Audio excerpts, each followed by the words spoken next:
بسم اللہ الرحمن الرحیم رب اعوذ بک من همزات الشیاطین واعوذ بک رب ان یحضرون رب زدنی علما رب اشرح لی صدری ویسر لی امری واحلل عقدۃ من لسانی یفقہوا قولی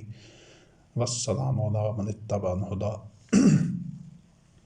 اللہ وحدہ لا شریک کی نازل کردہ آخری کتاب ہدایت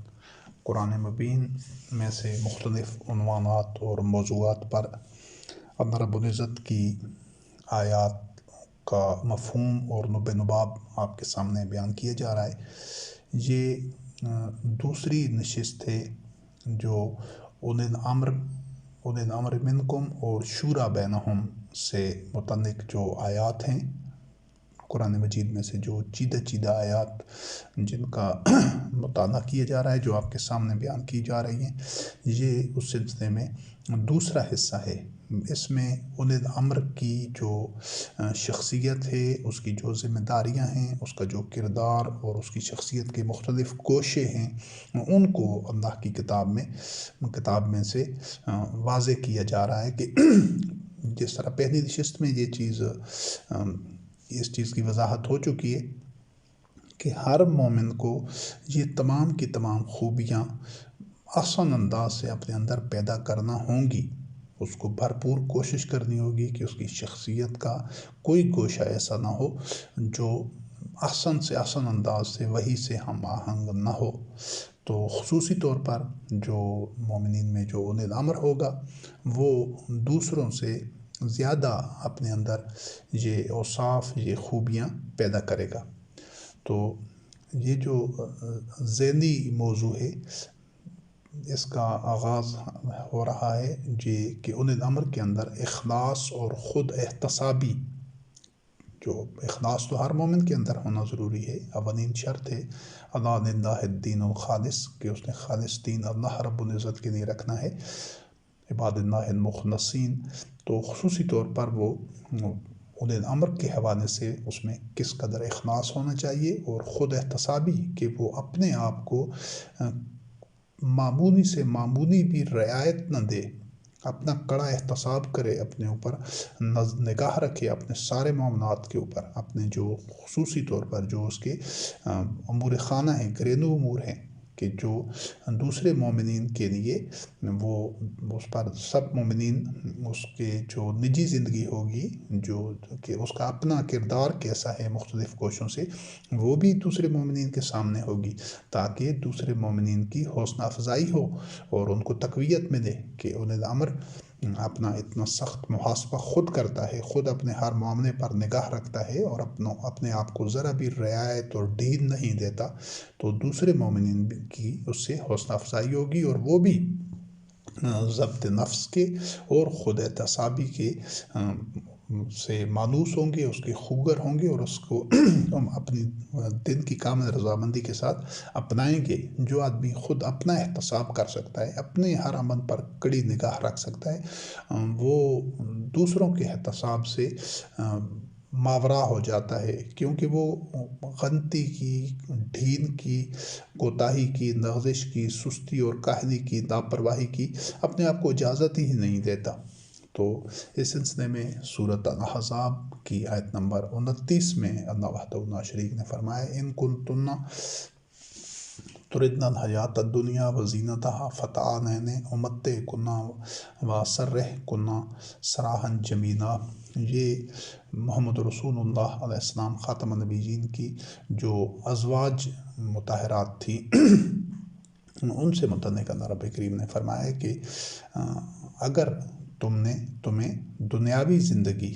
کا تم نے ارادہ کیا ہے، اور دنیا کی زیب و زینت کا، یعنی جو متاع حیات ہوتی ہے، جن میں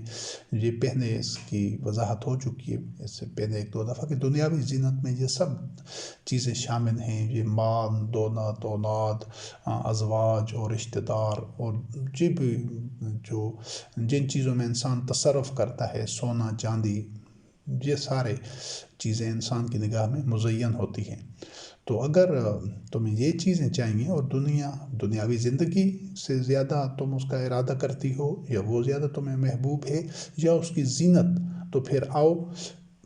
کہ میں تمہیں اپنے آپ سے علیحدہ کر لوں، آسان انداز سے، یعنی تمہیں جو متاع جو تمہیں فائدہ دینا ہے دنیاوی معاملات میں وہ فائدہ دے کر تمہیں خود سے علیحدہ کر دوں، یعنی کہ طلاق دے دوں۔ یہ جو محمد رسول اللہ علیہ السلام خاتم النبیین کا جو گھر تھا، وہ جو پورے اہل خانہ تھے، جتنے گھر کے افراد تھے، تو ان کے لیے ایک خصوصی طور پر ایک کڑا مرحلہ تھا، ایک دشوار راستہ تھا کہ انہوں نے ذرا بھی اپنے لیے یہ دنیاوی کششوں کو، دنیاوی جاذبیتوں کو، مال دولت کو اور آسائشوں اور راحتوں، جن میں عام آدمی کی جو کمزوریاں ہوتی ہیں، ان میں اپنے آپ کو مبتلا نہیں کرنا تھا اور ان کی تمنا بھی نہیں کرنی تھی۔ یعنی جب محمد رسول اللہ علیہ السلام خاتم النبیین کی ازواج نے دونوں میں سے ایک راستہ اختیار کرنا تھا، یا تو دنیاوی مال و متاع اور دنیاوی زیب و زینت کی تمنا رکھتی، اسی کو ترجیح دیتی، اسی کی خواہش کرتی اور اسی کو اکٹھا کرنے، اسی تک رسائی چاہتی، تو پھر محمد رسول اللہ علیہ السلام خاتم النبیین کی ازواج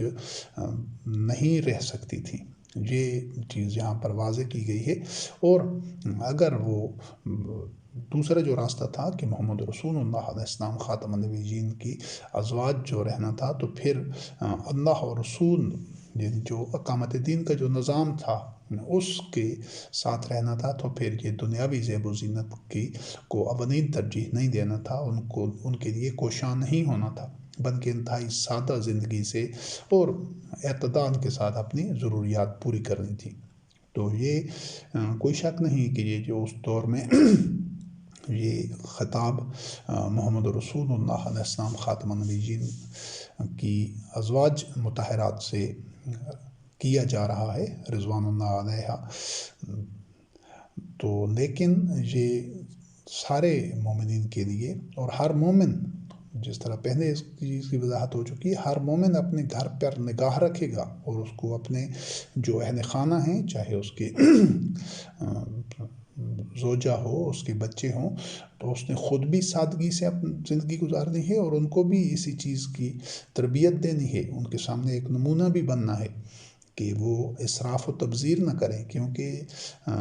رب کریم اسراف کرنے والوں سے محبت رکھتا ہی نہیں۔ ایک بندہ ہے جو اسراف کر رہا ہے، مال و دولت ضائع کر رہا ہے، نمود و نمائش پر نگاہ رہا ہے، اور وہ اللہ کے خزانوں کو ضائع کر رہا ہے، یا ایک بندہ ہے جو تبذیر کر رہا ہے، اڑا رہا ہے اپنی ناک کے لیے، اپنی ساکھ کے لیے، لوگوں پر اپنے ٹھاٹ پاٹ ظاہر کرنے کے لیے، اور ہوائے نفس اور شہوات کے پیچھے بھاگ رہا ہے،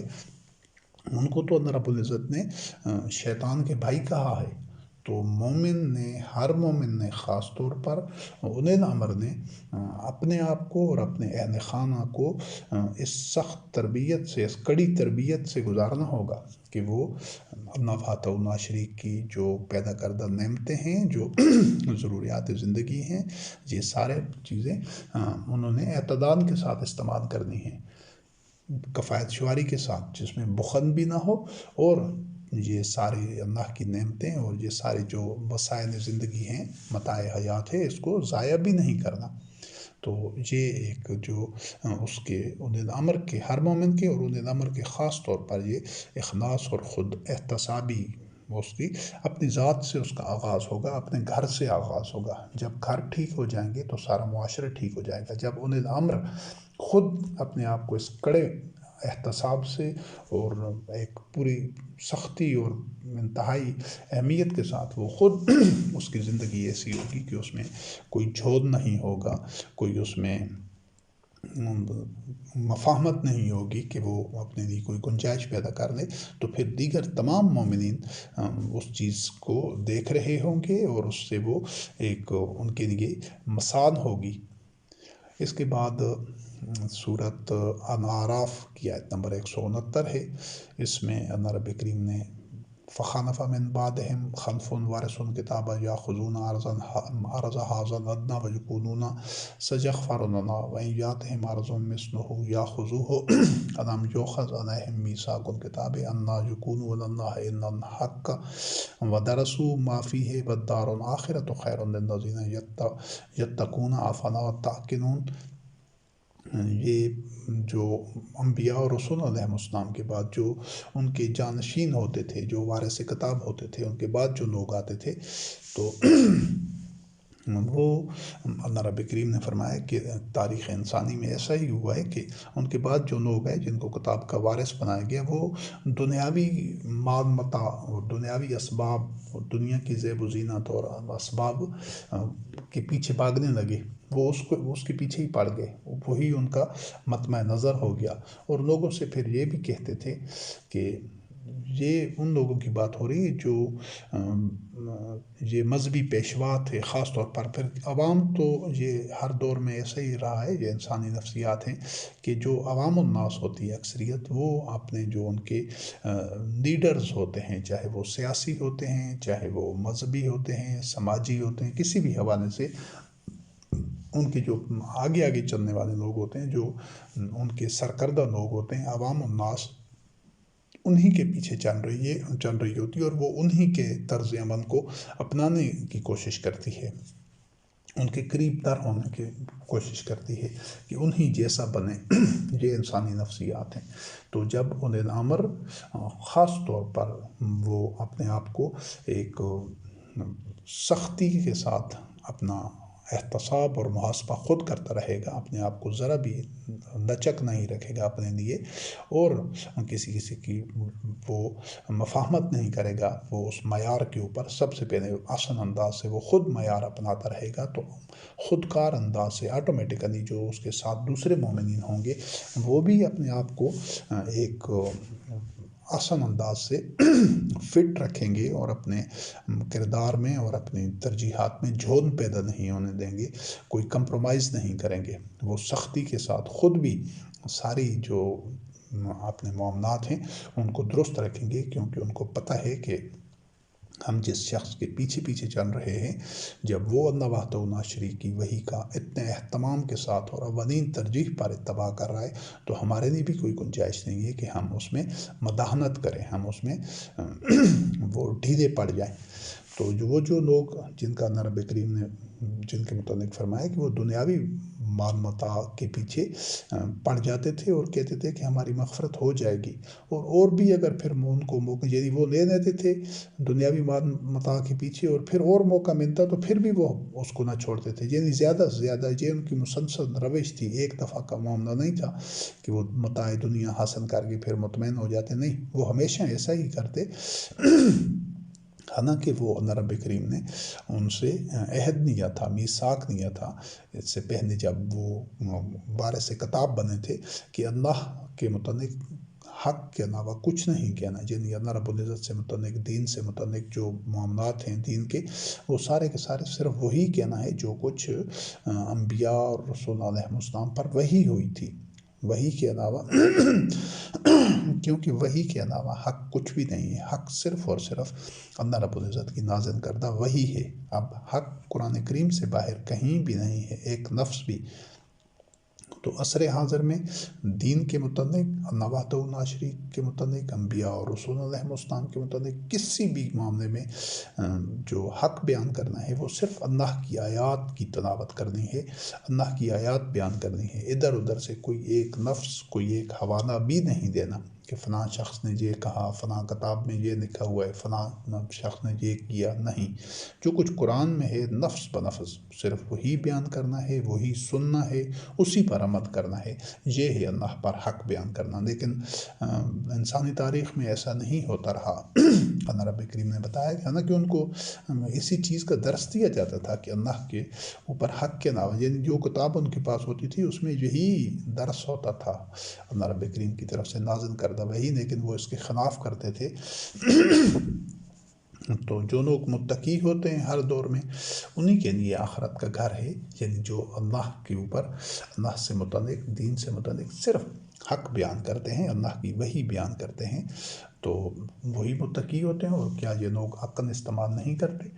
تو یہاں اس آیت میں سے یہ اللہ رب کریم نے واضح کیا ہے کہ جو دین سے متعلق جو لوگ جو سربراہ کار ہوں گے، جو معاملے کو جس طرح وہ جو ان کے مذہبی پیشوا تھے،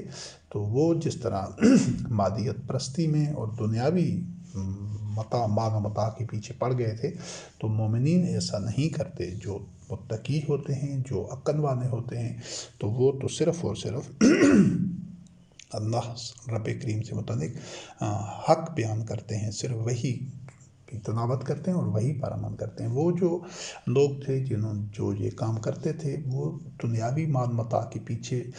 ہوس میں اور اس کو اولین ترجیح قرار دیتے تھے، تو پھر ہی وہ جرم کرتے تھے جو ساری انسانی تاریخ میں ہوتا آیا ہے، کہ وہ اللہ پر جھوٹ کرتے تھے، اپنی طرف سے بات لکھ کر گھڑ کے اس میں اللہ کی وحی میں رد و بدل کر کے مفادات کے اصول کے لیے اللہ کے مذہب کو جو اللہ رب کریم کے نازل کردہ دین میں تحریف کرتے تھے، چھپا دیتے تھے، اور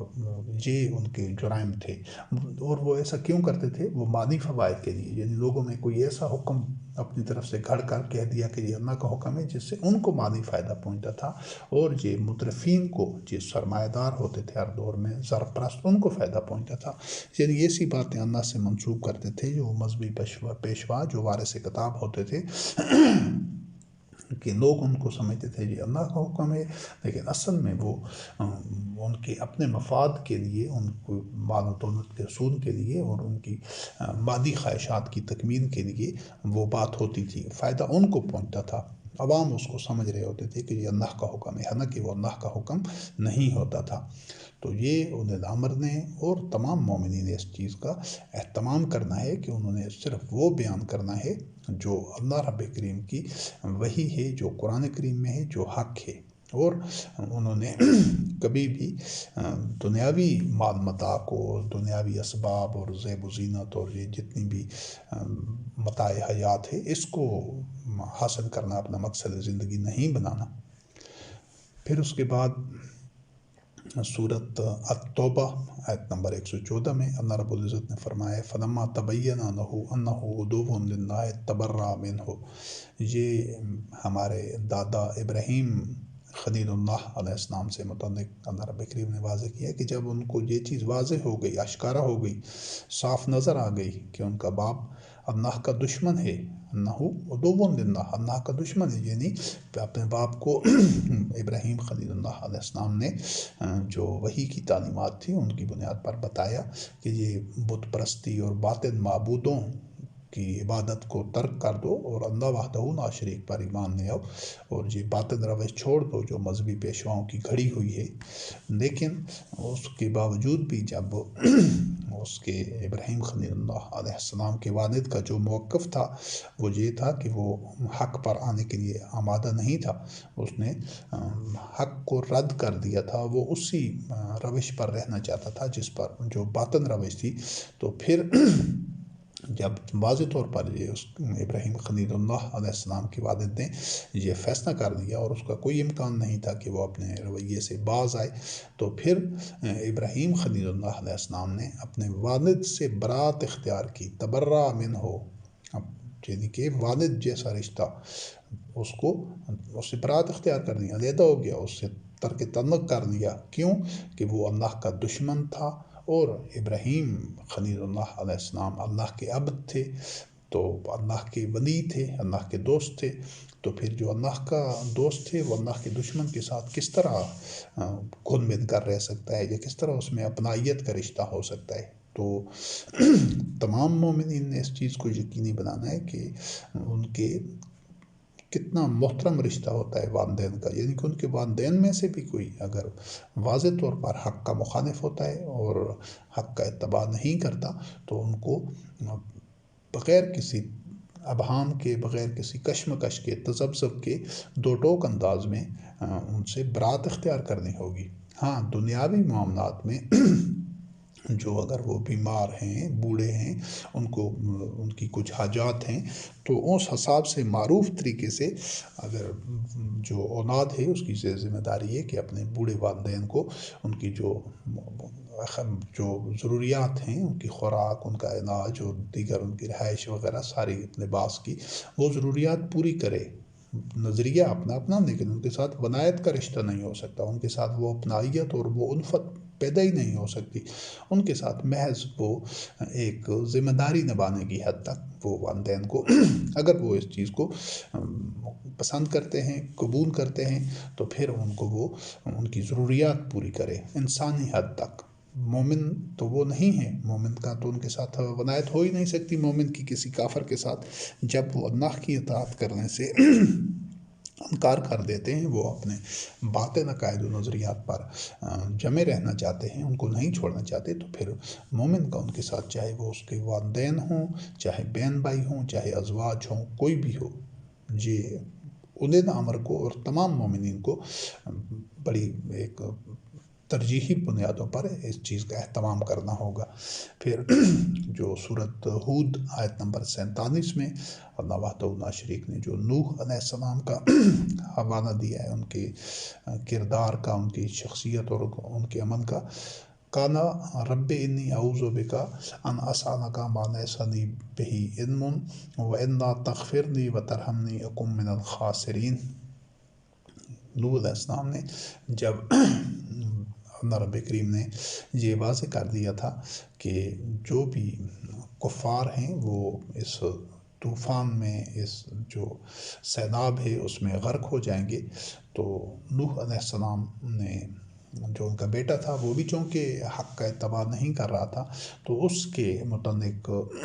کہا کہ یہ تو میرے عہد میں سے ہے۔ اللہ رب کریم نے فرمایا نہیں، یہ تمہارے عہد میں سے نہیں ہے۔ تو پھر یہ جو کیونکہ اس کا عمل صالح نہیں تھا، یعنی جو اہلیت ہے وہ عمل کی بنیاد پر ہے، ایمان کی بنیاد پر، نظریے کی بنیاد پر۔ باپ بیٹے کا جو نسبی رشتہ ہے وہ اپنی جگہ، لیکن جب نظریے کا، دین کا جو معاملہ ہے اس میں وہ نسبی رشتہ کوئی اہمیت نہیں رکھتا، چاہے وہ باپ ہو، بیٹا ہو، بھائی ہو، ازواج میں سے کوئی ہو۔ تو یہ جو رشتہ تھا وہ صرف اور صرف تب اس کے ساتھ وہ رشتہ ہوتا جب اس کا نظریہ بھی وہ ہوتا جو نوح علیہ السلام کا تھا۔ تو چونکہ وہ سرکش تھا، وہ کافر تھا، اس نے انکار کر دیا، رد کر دیا تھا اللہ کے دین کو، اللہ کے رب کریم کی نازل کردہ وحی کی اطاعت کرنے سے، اتباع کرنے سے۔ تو اللہ کے رب کریم نے جب نوح علیہ السلام کو واضح طور پر یہ کہا کہ تم ایسا ہی خواہش بھی نہ رکھو، تو اس کے جواب میں نوح علیہ السلام نے اللہ رب کریم سے کہا، اے اللہ میں تمہاری پناہ میں آنا چاہتا ہوں، پناہ میں رہنا چاہتا ہوں کہ میں تم سے کوئی کسی ایسی بات کا سوال کروں جس کے متعلق مجھے علم نہیں ہے۔ یعنی وہ نوح علیہ السلام نے وہ نا علمی کی بنیاد پر کہ وہ جی اللہ رب کریم سے سوال کیا تھا اپنے بیٹے سے متعلق، اس کے بچ جانے کا کہ یہ تو میرا بیٹا ہے، لیکن جو اللہ رب العزت نے جب واضح کر دیا کہ وہ چونکہ صالحین میں سے نہیں ہے، اس کا عمل صالح نہیں ہے، تو لہٰذا تمہارا وہ عہد نہیں ہے، تمہارا محض نسبی بیٹا ہونا اس کو نہیں بچا سکتا۔ اور پھر نوح علیہ السلام نے کہا کہ اگر تم نے میری مغفرت نہیں کی اور مجھ پر رحم نہ کیا تو میں خود خسارہ پانے والوں میں سے ہو جاؤں گا۔ یعنی جو ہی اللہ رب کریم نے واضح کیا کہ یہ جو خواہش جہالت پر مبنی ہے کہ محض بیٹا ہونا، نسبی رشتہ ہونا، وہ کسی کو کامیاب یا ناکام نہیں بنا سکتا۔ جو کسی بھی فرد کی جو کامیابی ہے، ناکامی ہے، اس کی آخرت ہے، اس کی جو خسارے کا یا فلاح پانے کا جو معاملہ ہے وہ اس کے عمل کی بنیاد پر ہوتا ہے۔ تو یہی معاملہ نوح علیہ السلام کے بیٹے کے ساتھ بھی تھا، تمام نوع انسانی کے ہر فرد کے ساتھ یہی معاملہ ہے۔ تو یہاں پر جو ابراہیم خلیل اللہ علیہ السلام کا جو ایمان تھا، جو ان کا موقف تھا، وہ ان کے باپ کے متعلق وہ بھی آپ نے دیکھ لیا، اور نوح علیہ السلام کا جو موقف تھا جو وہ اپنے بیٹے کے متعلق وہ بھی آپ نے دیکھ لیا۔ اور نوح علیہ السلام کا بیٹا غرق ہو گیا اور اس کے غرق ہونے کو اپنی نگاہوں کے سامنے دیکھتے رہے، اور پھر اللہ رب کریم سے مغفرت بھی طلب کر رہے ہیں اور اس سے رحمت بھی مانگ رہے ہیں۔ کوئی شکوہ، کوئی شکایت، کوئی دل میں کوئی رنجیدگی، کوئی افسوس کچھ بھی نہیں ہے، کیونکہ وہ رب وحدہ لا شریک کے جو کلمات ہیں، جو اس کی سنت ہے، وہ تو سب کے لیے یکساں ہیں، وہ تو غیر متبدل ہیں۔ اس کے بعد جو دوسرا پہلو ہے وہ اولي الامر سے متعلق خصوصی طور پر تمام مومنین میں ہونا چاہیے، لیکن خصوصی طور پر اولي الامر سے متعلق وہ سورۃ آل عمران کی آیت نمبر 159 ہے، اس میں محمد رسول اللہ علیہ السلام خاتم النبیین کو اللہ رب کریم نے مخاطب کیا ہے۔ فَبِمَا رَحْمَةٍ مِّنَ اللَّهِ لِنْتَ لَهُمْ وَلَوْ كُنْتَ فَظًّا غَلِيظَ الْقَلْبِ لَانفَضُّوا مِنْ حَوْلِكَ، کہ یہ اللہ رب کریم کی رحمت کی بنیاد پر ہے، یعنی محمد رسول اللہ علیہ السلام خاتم النبیین پر خصوصی طور پر اللہ کی رحمت تھی، کیونکہ وہ اور اسی وجہ سے وہ دوسروں کے لیے نہایت شفیق اور نرم مزاج تھے، وہ تند خو نہیں تھے، وہ بد مزاج نہیں تھے، وہ سخت دل نہیں تھے، ان میں جو ایک شفقت، ایک نرمی، ایک جو لطافت اور ایک جو ان کے مزاج میں ایک متوازن ترین، آسان ترین جو رویہ تھا، اس کا حوالہ ہے۔ اگر نبی کریم علیہ السلام رحمۃ للعالمین سخت مزاج ہوتے اور وہ بہت غلیظ القلب کا لفظ ہے، سخت دل ہوتے، تو یہ جو لوگ تھے یہ آپ کے ساتھ اس طرح جڑ کر نہ رہتے، بلکہ یہ منتشر ہو جاتے۔ تو یہ انہیں نامر کو بھی خاص طور پر نہایت تحمل کے ساتھ، نہایت بردباری کے ساتھ، عفو درگزر کے ساتھ اور بڑی شفقت اور بڑی نرمی کے ساتھ سارے مومنین کے ساتھ چلنا ہوتا ہے۔ اور اس کے بعد جو گوشہ ہے وہ ہے صدق و صفا کا۔ اس میں سورۃ التوبہ آیت نمبر 119 میں اللہ رب کریم نے بیان فرمایا، یا ایھا الذین آمنوا اتقوا اللہ وکونوا مع الصادقین، اے ایمان والو تقوی پر جمے رہو، ڈٹے رہو اور صادقین کے ساتھ جڑے رہو، صادقین کے ساتھ ہی رہو۔ تو یہ جو تقوی ہے یہ تو پہلے وضاحت ہو چکی ہے کہ اللہ وحدہ لا شریک کی جو حدود ہیں، جو اس کے اوامر و نواہی ہیں، تاکہ ان کی کسی بھی حوالے سے خلاف ورزی نہ ہو۔ تقوی اللہ سے ڈرنے کا نام نہیں ہے، تقوی ہے اپنے آپ کو بچانا کہ کسی بھی معاملہ زندگی میں، زندگی کسی گوشہ میں اللہ وحدہ لا شریک کے اوامر و نواہی کی خلاف ورزی نہ ہو رہی ہو، اس کے جو احکام ہیں ان کو پوری ایک اولین ترجیح پر رکھتے ہوئے پوری شدت اور قوت کے ساتھ ہم ان کی جو پاسداری ہے ان حدود کی وہ کی جائے، اس چیز کا نام تقوی ہے۔ اور صادقین کے ساتھ، یعنی جو مومن ہوتے ہیں، ہر مومن وہ جو بات کرے گا کونوا قولا سدیدا، دو ٹوک انداز میں واضح اور کھری بات کرے گا، وہ اس میں بات کو گما پھرا کر گول مول اس طرح نہیں کرے گا کہ مبہم ہو، بات واضح نہ ہو، آدھا سچ بتایا جائے، آدھا نہ بتایا جائے، چھپا دیا جائے۔ وہ ایسی اس کی شخصیت کسی بھی مومن کی نہیں ہو سکتی، لیکن جو اولل امر ہے خصوصی طور پر اس کو انتہائی احتیاط کے ساتھ کہ اس نے جو بھی بات کرنی ہے دین سے متعلق ہے، جو اس کے لوگوں سے حقوق العباد اور دنیاوی معاملات سے متعلق ہے، اس نے واضح اور دو ٹوک انداز میں اور کھری بات کر دی ہے، جس سے کسی کو کوئی غلط فہمی نہ رہے اور اس میں کوئی جھوٹ شامل نہ ہو، اس میں دھوکہ نہ ہو۔ تو یہ ہر حوالے سے یہ ضروری ہے تاکہ جو صدق و صفا ہے اس کو ہی معاشرے میں تمام مومنین میں اس چیز کی ترویج ہو، یہی رواج ہو۔ پھر سورۃ آل عمران آیت نمبر 161 میں اللہ رب کریم نے محمد رسول اللہ علیہ السلام خاتم النبیین سے متعلق فرمایا، وما کان لنبی ان یغل، کہ کسی نبی کے لیے یہ شایع نشان نہیں ہے کہ اس کے دل میں کوئی میل ہو، کدورت ہو، یا کوئی قساوت قلبی ہو، یا کوئی ایسی چیز کینہ ہو دوسروں کے لیے، مومنین کے لیے، کہ جو اس کا وہ اظہار نہ کریں۔ یعنی وہ ان کو صاف دل، شفاف دل، ذرا سا بھی اس میں میل یا کوئی گرانی یا بوجھ یا کسی کے لیے کوئی معمولی سے معمولی بھی بدخوئی نہیں ہو سکتی۔ تو جس طرح یہ محمد رسول اللہ علیہ السلام خاتم النبیین کو بتا کر تمام مومنین کو اس طرح آگاہ کیا جا رہا تھا کہ انہوں نے بھی اپنے قلب کو، اپنے جو ان کا ظاہر و باطن ہے اس میں تضاد کسی قسم کا کوئی چیزیں دل میں، جس طرح عام طور پر جو آدمی وحی کا اتباع نہیں کر رہے ہوتے، ان کئی ایسی باتیں ہوتی ہیں وہ جو انہوں نے دل میں چھپا رکھی ہوتی ہیں، وہ ان کا اظہار نہیں کرتے، لیکن وہ اس کو دل سے نکالتے ہی نہیں ہیں۔ تو اس میں کسی کے بارے میں بدظن ہونا یا کوئی بھی ایسی چیزیں ہیں، کسی کے بارے میں وہ اچھی ایک رائے نہ رکھنا لیکن اوپر سے یہ تاثر دینا کہ میری رائے ٹھیک ہے، یعنی قدورت یا مین دل میں مومن رکھ ہی نہیں سکتا۔ وہ جو بھی بات کرے گا وہ دو ٹوک انداز میں کرے گا، واضح کرے گا، وہ کسی کا خوف نہیں رکھے گا، اور جو اس کی زبان پر ہوگا وہی اس کے قلب میں ہوگا۔ تمام مومنین نے اس کا بھرپور انداز سے اس کا خیال رکھنا ہے، اہتمام کرنا ہے، اور خصوصی طور پر انہیں امر دیں۔ سورۃ التوبہ آیت نمبر 128 میں اللہ رب العزت نے محمد رسول اللہ علیہ السلام خاتم النبیین سے متعلق فرمایا ہے، عزیز علیہ ما عنتم حریص علیکم بالمؤمنین رؤوف الرحیم۔ یہ جو مختلف گوشے محمد رسول اللہ علیہ السلام رحمۃ للعالمین خاتم النبیین کے اسوہ حسنہ کے ہیں کہ مومنین کو کوئی بھی چیز اگر گزند پہنچاتی، کسی بھی معاملے سے ان کو نقصان پہنچتا، ان کو تکلیف پہنچتی، دکھ پہنچتا، تو وہ محمد رسول اللہ علیہ السلام پر بڑی گراں گزرتی تھی، بڑی ان کو اس چیز سے دل آزاری ہوتی تھی، کیونکہ آپ تمام نوع انسانی کے لیے، خصوصی طور پر مومنین کے لیے، مسلمین کے لیے بہت شفیق تھے اور بہت نرم دل تھے۔ ہر حوالے سے وہ ان کی خیر خواہی اور اصلاح چاہتے تھے۔ تو اگر کبھی ایسا ہوتا کہ کسی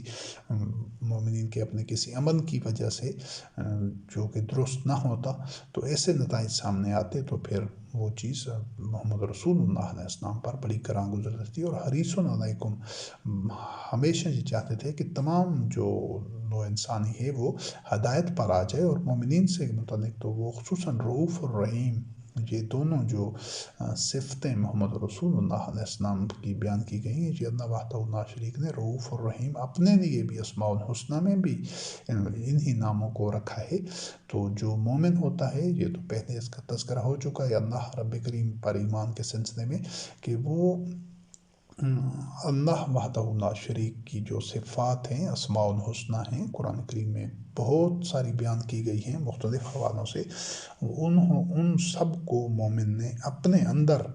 منعکس کرنا ہوتا ہے علی حد بشریت، چونکہ اللہ وحدہ لا شریک کے میں جو بھی صفت ہے وہ اپنی انتہاؤں سے بھی مابرا ہے، ہم اس کا تصور بھی نہیں کر سکتے، کیونکہ وہ لیس کمثلہ شیء ہے۔ تو لیکن جو صفات اس نے خود اپنی بتائی ہیں اور اس کو صبغۃ اللہ، اللہ کا رنگ قرار دیا ہے، ومن احسن من اللہ صبغہ، کہ اللہ سے آسن رنگ کس کا ہے، تو مومن نے اپنے اندر وہ صفات پیدا کرنی ہوتی ہیں علی حد بشریت۔ اللہ رب کریم علیم ہے، علم والا ہے، تو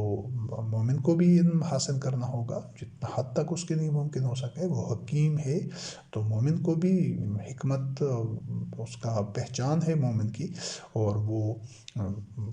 قویٌ ہے، قوت والا ہے، مومن نے بھی اپنے اندر قوت پیدا کرنی ہے۔ تو یہ مختلف گوشے ہیں انسانی شخصیت کے، تو ان کو اللہ وحدہ لا شریک کی اسماء الحسنہ سے ہم آہنگ کرنا ہوتا ہے۔ تو محمد رسول اللہ علیہ السلام خاتم النبیین نے اس حد تک اللہ کے رنگ میں رنگ چکے تھے، اس حد تک آپ علیہ السلام کا تزکیہ نفس ہو چکا تھا کہ اللہ رب کریم نے وہی الفاظ جو اب اس کے اپنے اسماء الحسنہ ہیں وہ محمد رسول اللہ کے لیے بھی استعمال کی، اور یقیناً یہ حد بشریت کے اندر ہی تھے، کیونکہ اس میں کوئی ابہام اور کوئی دو رائے نہیں ہے کہ محمد رسول اللہ علیہ السلام خاتم النبیین بشر ہی تھے، تمام طبی تقاضوں کے مطابق اور مادی اور جسمانی پیکر کے حوالے سے بشر ہی تھے، کوئی مافوق الفطرت مخلوق نہیں تھی۔ صرف یہ ہے کہ اللہ وحدہ لا شریک نے وحی کے انتخاب کے لیے، وحی کے نزول کے لیے آپ علیہ السلام کا انتخاب کیا۔ آپ کے قلب اطہر پر اللہ وحدہ لا شریک کی وحی نازل ہوتی تھی، اور آپ علیہ السلام خود اس پر احسن ترین انداز سے عمل کرتے تھے اور سارے نوع انسانی تک پہنچاتے تھے۔ یہ ایک ایسا خصوصی طور پر ایک وصف تھا، ایک اللہ رب کریم کی طرف سے اس کی رحمت اور اس اللہ رب العزت کا انتخاب تھا، جو اس کے بعد پھر قیامت تک آنے والے کسی اور انسان کو نہیں مل سکتا، کیونکہ وحی کا سلسلہ، نزول وحی کا سلسلہ پائے تکمیل تک پہنچ چکا ہے، اور آپ علیہ السلام رحمت رحمۃ للعالمین خاتم النبیین کے بعد نبوت کا سلسلہ بھی پایہ تکمیل تک پہنچ چکا ہے، نہ وحی نازل ہوگی اور نہ ہی کوئی نبی آئے گا۔ یہ ایک خصوصی، اس سے پہلے انبیاء علیہ السلام آتے رہے لیکن آپ کے بعد علیہ السلام کے بعد کوئی نبی نہیں آئے گا۔ یہ ایک امتیازی وصف ہے جو کسی انسان کے لیے اس کا حاصل کرنا اب قیامت تک ممکن نہیں ہے، لیکن جو جسمانی لحاظ سے اس میں کوئی ایسی غیر معمولی چیز نہیں تھی محمد رسول اللہ علیہ السلام میں، طبی لحاظ سے وہ بشر تھے اور ان کے جسم کا بھی، ان کے جسمانی معاملات بھی سارے اسی طرح ہی تھے اور مرنے کے بعد بھی اسی طرح ہی ہوں گے اور ہوئے، کہ جس طرح عام آدمی کے ساتھ معاملات ہوتے ہیں اسی طرح ان کا جو جسم تھا وہ قبر میں اسی پروسیس سے گزرا، اسی مرحلوں سے گزرا جس طرح ہر آدمی کا جسم گزرتا ہے۔ اور بطور قبر آپ سے جو محمد رسول اللہ علیہ السلام کی قبر کو انہوں نے ایک مرجع عام بنا دیا ہے، تو یہ بھی شرک ہے، یہ بھی باطن عمل ہے اور شرک کی بنیاد ہی بن کے ادھر سے رکھی گئی ہے کہ جب حرم کی جگہ حرمین بنا دی گئے، جو حرم ہے وہ اللہ وحدہ لا شریک کا گھر ہے، بیت اللہ، مسجد الحرام، لیکن انہوں نے ساتھ وہ ایک تو مسجد شرک کی بنیاد پر بنا دی، مسجد نبوی۔ مساجد انبیاء علیہ السلام کے لیے یا کسی انسانوں کے ناموں کی نسبت سے یا نبیوں کی نسبت سے نہیں ہوتی، مسجدیں صرف اور صرف اللہ وحدہ لا شریک کے لیے ہوتی ہیں۔ ان المساجد للہ فلا تدعوا مع اللہ الہا آخر۔ تو یہ اسماء الحسنہ کے اوپر مساجد ہونی چاہیے، اور یہ کسی نبی کی، کسی بھی نبی علیہ السلام کی قبر کو بھی یہ جو مرجع عام بنایا گیا ہے، اوپر گنبد اور یہ سارے تعمیرات کی گئی ہیں، یہ بھی باطن ہے اور یہ بھی شرک ہے۔ اور اس شرک کی جب بنیاد رکھی گئی تو اس کے بعد پھر تو شرک کا نہ ختم ہونے والا سلسلہ شروع ہو گیا۔ اس کے بعد جو نفسیات و شخصیت سے متعلق ہے وہ سورۃ التوبہ کی آیت نمبر 61 ہے۔ اللہ رب کریم نے، چونکہ وہ جو منافقین تھے جن کے قلوب میں بیماری تھی، جو مشرکین تھے، کفار تھے، جو وہ ہر حوالے سے محمد رسول اللہ علیہ السلام خاتم النبیین اور مومنین کے اوپر طنز کرتے تھے، تانے دیتے تھے اور مذاق اڑاتے تھے، جی ان کی جو شیطانی نفسیات تھی، یہ چیز ان میں رچ بس چکی تھی اور یہی چیز ان کی نگاہ میں مزین تھی، تو اور اعتراضات اور اس طرح مذاق اڑانے کے ساتھ وہ یہ بھی کہتے تھے کہ جو اللہ رب کریم نے واضح کیا ہے کن کہ محمد رسول اللہ علیہ السلام اذن ہیں، جس کو کانوں کا کچا کہتے ہیں، یعنی جو بھی بات کوئی آ کر بتاتا ہے اس کو بالکل اسی طرح تسلیم کر دیتے ہیں کہ یہ سچ بیان کر رہا ہے۔ تو یہ معاذ اللہ استغفر اللہ، وہ اس کو سمجھتے تھے کہ یہ ہم جو ہر بات میں شک کرتے ہیں اور ہر بات کے متعلق وہ ہمیں اس کا یقین نہیں ہوتا کہ دوسرے سچ بتا رہے ہیں یا نہیں بتا رہے ہیں، ہم تو بڑے سمجھدار ہیں، وہ اپنے آپ کو اس چیز میں بارے میں سمجھدار کہتے تھے، اور محمد رسول اللہ علیہ السلام خاتم النبیین کو ناسمجھ کہتے تھے معاذ اللہ۔ تو وہ اللہ رب کریم نے ان کے اسی جو ان کی بدباطنی تھی اور جو ان کے اندر کا شر تھا اس سے متعلق فرمایا کن اذن خیر لکم یومن باللہ و یومن للمؤمنین و رحمۃ للذین آمنوا منکم، ان سے کہہ دیجئے کہ یہ جو اذن تم کہتے ہو کہ یہ تو کان ہے محض یا کانوں کا کچا جو مفہوم ہے، یہ تو تمہارے لیے بہت خیر ہے، بہتر ہے، یہ تو اللہ پر ایمان لاتا ہے اور مومنین پر ایمان لاتا ہے، اس حوالے سے کہ یعنی مومن جو کچھ آ کر اس کو بتاتے ہیں وہ ان کی صداقت پر اس کو پورا یقین ہوتا ہے اور وہ رحمت ہے ان کے لیے جو تم میں سے ایمان لانے والے ہیں، رحمت للعالمین علیہ السلام خاتم النبیین، تو سب لوگوں کے لیے رحمت ہے لیکن خصوصاً مومنین کے لیے۔ تو جو ایک ہمارے لیے جو سامان ہدایت و نصیحت ہے، جو ہمیں رہنمائی ملتی ہے اس آیت سے کہ تمام مومنین کو پہلے یہ جو بیان ہو چکا ہے کہ ہر مومن کو صادق ہونا ضروری ہے، اس کے اولین شرط ہے کہ وہ صدق و صفا ان کی شخصیت کا حصہ ہو، اور یہ انسانی نفسیات ہیں کہ جو کو خود جو سچا ہوتا ہے، صادق ہوتا ہے، اس کے قلب میں جو کچھ ہوتا ہے اس کی زبان پر بھی وہی ہوتا ہے، تو وہ دوسرے بھائیوں سے بھی یہی توقع کرتا ہے، اور اس کو پتہ ہے کہ ایک آدمی مومن ہے اور وہ صادق ضرور ہوگا، کیونکہ وہ اس آئینے میں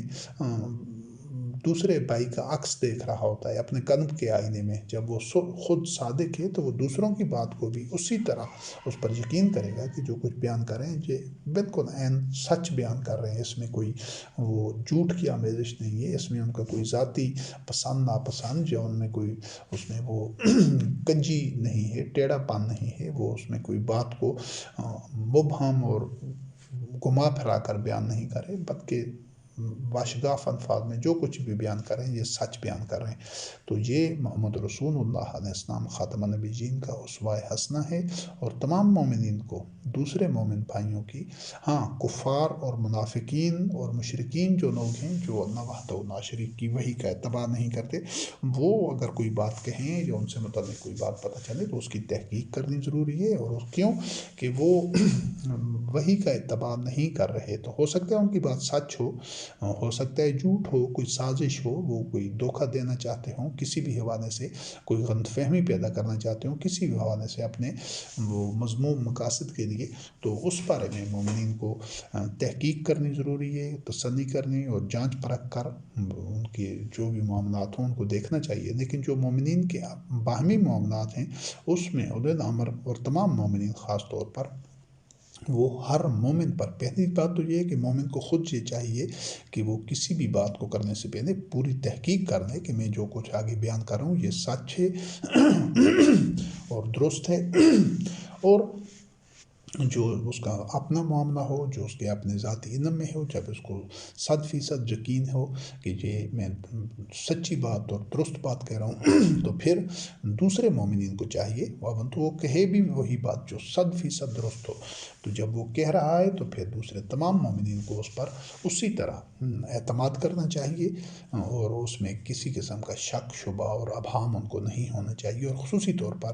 یہ جو اولو الامر ہے اس کو تمام مومنین جو بھی کوئی مومن ہے جو اللہ کی وحی کا اتباع کر رہا ہے، وہ بیعت کر چکا ہے،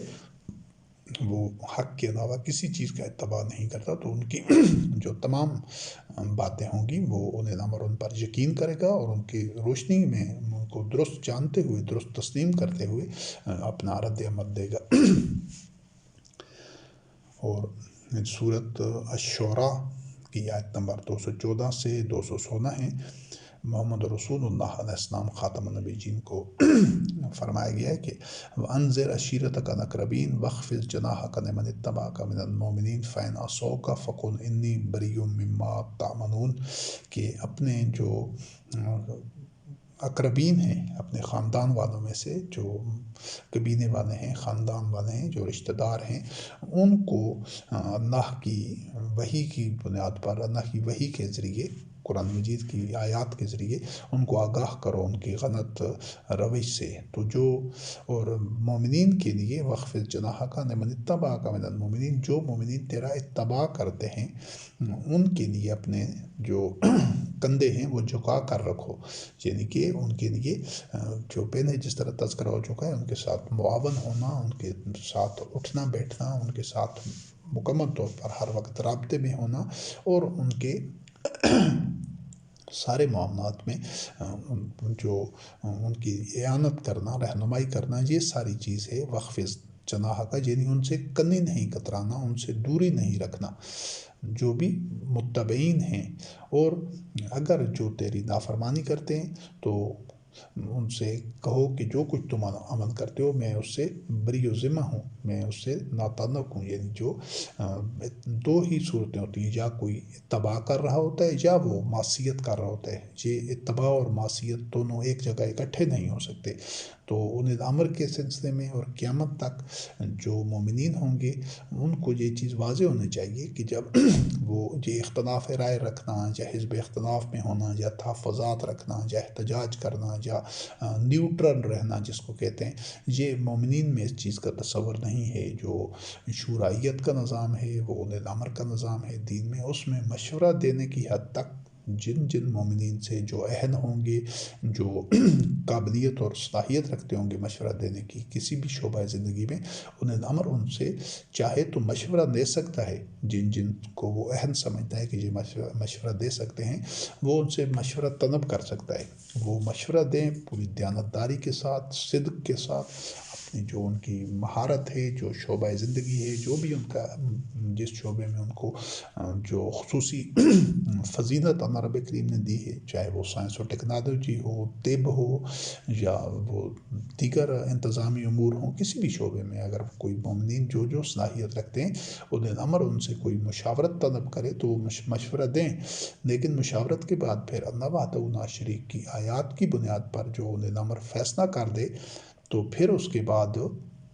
مومنین کو بطیب بخاطر وہ فیصلہ قبول کرنا ہوتا ہے، تسلیم کرنا ہوتا ہے۔ پھر اس میں اپنی من مانی یا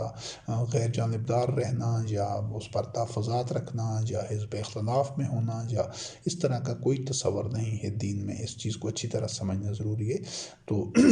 یہ جو اللہ رب کریم نے ایک اور یہاں پر بھی وضاحت ضروری ہے، جو کہ ایسی غلط فہمی ہے کہ شاید بہت کم لوگ اس کی طرف اس کو جانتے ہوں، اس باریکی کو، لیکن یہ انتہائی ضروری چیز ہے اور ہمیشہ اس کا اہتمام کرنا چاہیے۔ آپ بھی یہ جو سنیں تو پھر ہمیشہ اس کی درستگی کر دیں، ہمیشہ کے لیے، کہ تمام جو مسلمان اپنے آپ کو مسلمان کہتے ہیں صدیوں سے، وہ جو محمد رسول اللہ علیہ السلام خاتم النبیین کے متبعین رضوان اللہ علیہم تھے، ان کے لیے لفظ صحابہ استعمال کرتے ہیں۔ قرآن کریم میں یہ لفظ جو صاحب ہے، یہ سادہ ترین الفاظ میں اس کا جو سمجھنے کے لیے آسان ترجمہ یہ ہے کہ جو آدمی ساتھ ہو۔ تو محمد رسول اللہ علیہ السلام خاتم النبیین کے ساتھ تو محفل میں منافقین بھی آ کر بیٹھتے تھے، گاہے بگاہے بڑے عرصہ تک بیٹھتے رہے۔ یہ تو آگے چل کر ایک مرحلہ آیا کہ جب انہوں نے علیحدہ مسجد بنا دی اور ان سے سماجی طور پر جو سوشل بائیکاٹ ہو گیا، ترک تعلق ہو گیا یکسر۔ تو اس سے پہلے تو لوگ آتے تھے جو مومنین نہیں تھے، وہ اپنے اسلام کے ساتھ جھگڑا بھی کرتے تھے، اور وہ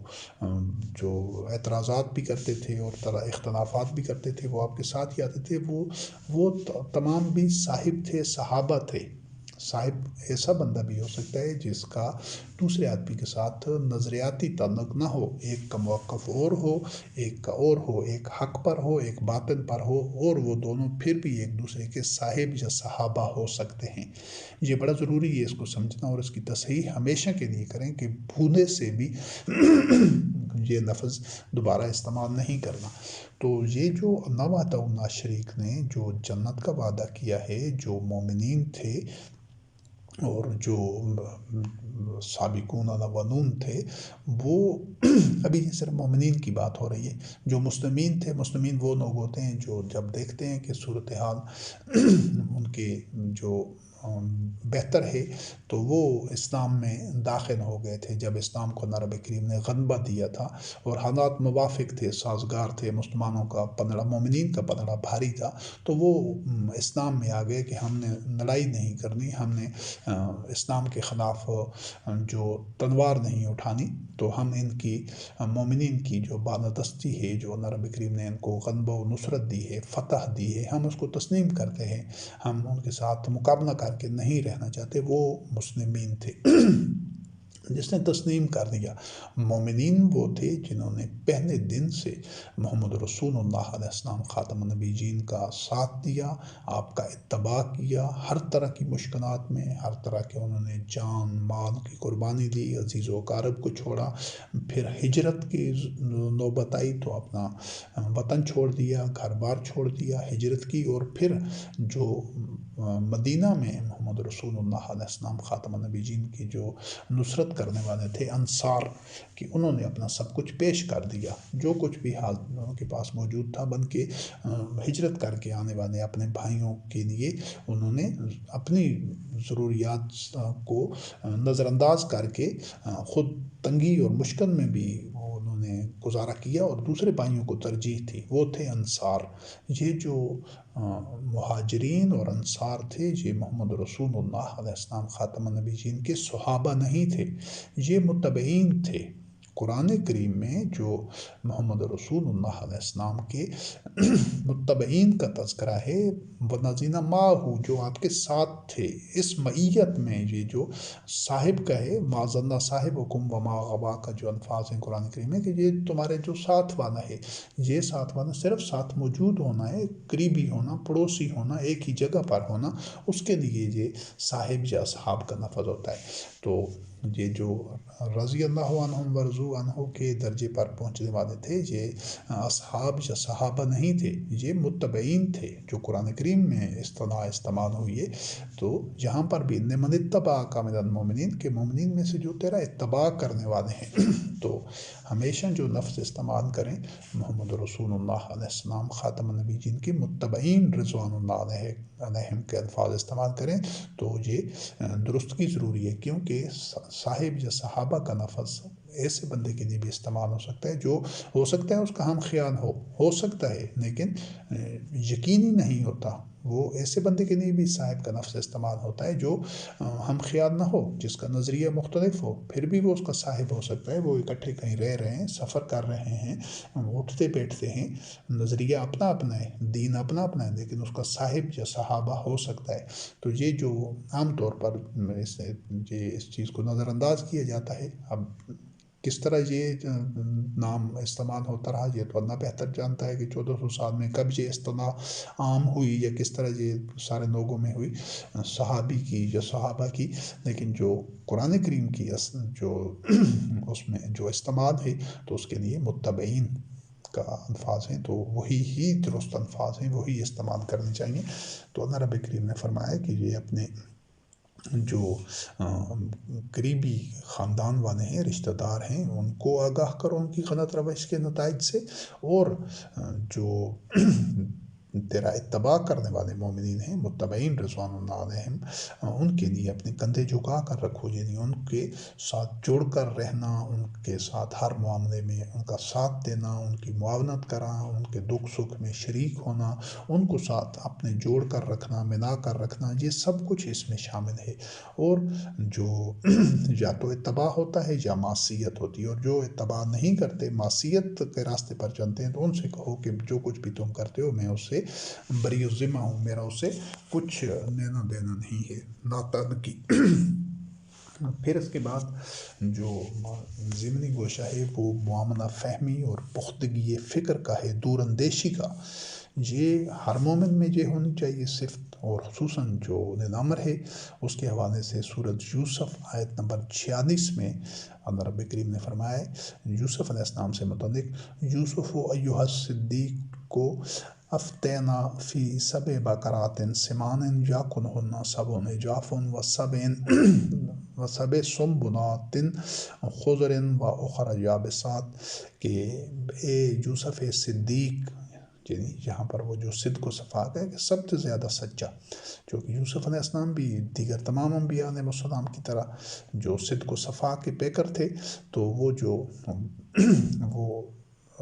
رویا کی تعبیر پوچھنے والا تھا، وہ جو ایک اس کو یہ ایک الگ سے ایک موضوع ہے، وہ خواب کی صورت میں کہ اس نے ایک خواب دیکھا، تو اس کی تعبیر پوچھنے کے لیے آیا، تو کہ اے یوسف ہمیں فتویٰ دے، ہمیں آگاہ کر، بتا، واضح کر کہ وہ 7 گائے ہیں جو موٹی تازی ہیں، اور 7 ہیں جو دبنی پتلی ہیں، اور وہ ان کو کھا رہی ہیں۔ جو دبنی پتلی گائے ہیں، کمزور ہیں، وہ موٹی تازی گائے کو کھا رہی ہیں، اور 7 جو گندم کے خوشے ہیں وہ سرسبز ہیں، اور 7 جو ہیں وہ زرد ہیں۔ تو 7 کا لفظ عربی میں یہ سبع کا لفظ 7 کے لیے بھی استعمال ہوتا ہے، متعدد کے لیے۔ یہ تو بظاہر تو ایک خواب کا معاملہ ہی محسوس ہوتا ہے جو اس کے لغوی معنی کے حساب سے، تو یہ اپنی جگہ پر، لیکن اس میں سے جو اس میں ایک سبق ہے کہ جو یوسف سلام اللہ علیہ السلام کا جو ایک ویژن تھا، ان کی جو باریک بینی اور دور اندیشی، معاملہ فہمی اور پختگی فکر تھی، کہ وہ کتنے ایک دور رس ان کی نگاہ تھی کہ معاملے کی کس انتہا تک اس کو اس سے خواب کی صورت میں ہی دیکھا جائے،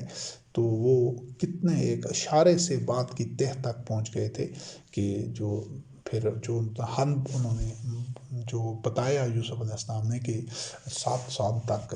خوب بارشیں برسیں گی اور تم اپنے اس میں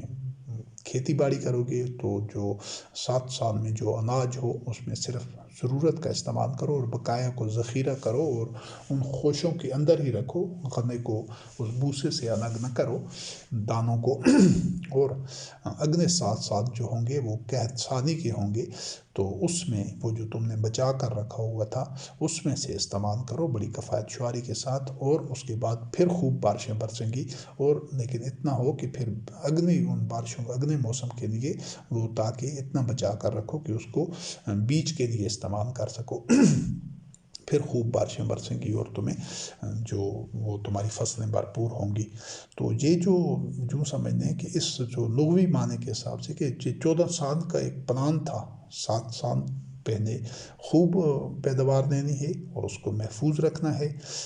اور اگلے 7 سال اسی میں سے استعمال بھی کرنا ہے، اور پھر اس کے بعد والے سال کے لیے اس کو بطور بیج بھی بچا کر بھی رکھنا ہے۔ تو یہ ایک خواب کی صورت میں اس سے جو معنی اور مطالب ہیں اخذ کریں، یا ایک دور رس ایک دوربین نگاہ سے کہ وہ معاملے کو کتنا آگے تک جا کر سوچنا ہوتا ہے، کسی بھی چیز کو سطحی انداز سے نہیں لینا ہوتا، تو وہ اسی بات کو متعلق وہ جو بادشاہ کا تذکرہ ہے وہ اسی جو خواب تھا اس کے متعلق یہی کہہ رہے تھے کہ یہ تو یہ تو الٹے سیدھے خیانات ہیں، منتشر خیانات ہیں، اس کی تعبیر کا تو ہمیں علم نہیں ہے، کہ جب کہ یوسف علیہ السلام نے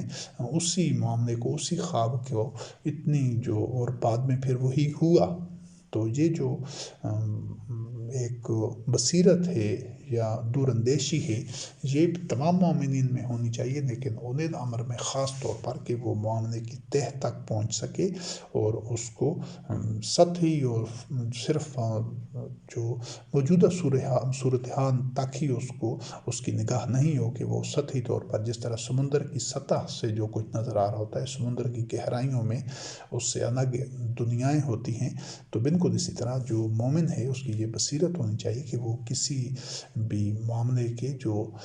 ظواہر ہیں، ظاہری چیزیں ہیں، ان کو دیکھ کر ان کی گہرائی تک پہنچ سکے۔ اور اس کا ایک اور حوالہ ہے سورۃ الانفال آیت نمبر 67 میں، محمد رسول اللہ علیہ السلام خاتم النبیین سے متعلق ہے، ما کان لنبی ان یکون لہ اسریٰ حتی یثخن فی الارض تریدون عرض الدنیا واللہ یرید الآخرہ۔ تو یہ ایک جنگ کا معاملہ تھا جہاں پر کہ اس وقت جو عرب کا ایک کنچر تھا، جو جنگی حکمت عملی ہوتی تھی کہ جنگ کے بعد جو فریق ہار جاتا تھا اس کے جو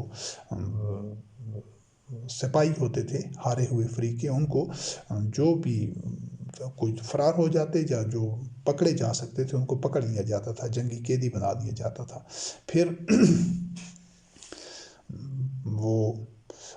اس جنگی قیدی کو بعد میں پھر اس وقت کے رواج کے مطابق تو غلام بنا دیا جاتا تھا عام، یا پھر ان کو ایک پیسے جو ان کے بدلے پیسے وصول کر کے پھر ان کو آزاد کر دیا جاتا تھا۔ یہ اس کے جو کنچر چل رہا تھا عرب میں، جو ان کی معاشرتی ایک اقدار تھی، جو بود و باش کے حوالے سے سماجی ایک جو ان کے سارا سٹرکچر تھا اس میں نا، تو یہ جنگیں وغیرہ ہوتی تھی اس طرح سلسلے میں۔ تو یہاں پر جو اللہ وحدہ لا شریک نے جو نقطہ اور جو رہنمائی کی ہے محمد رسول اللہ علیہ السلام کی وحی کے ذریعے، اور سارے مومنین کو ہمیشہ اس چیز کو دیکھنا ہوگا، خصوصاً اولي الامر کو، کہ فیصلہ سازی اسی کے ذمہ ہوتی ہے۔ تو یہاں پر یہ بتایا گیا ہے کہ کسی نبی کے یہ شایان شان نہیں ہے، یہ اس کا منصب نہیں ہے، یہ اس کو زیب نہیں دیتا کہ وہ جنگی قیدی بنا دے جب تک کہ خوب زمین میں یہ خون ریزی نہ ہو جائے،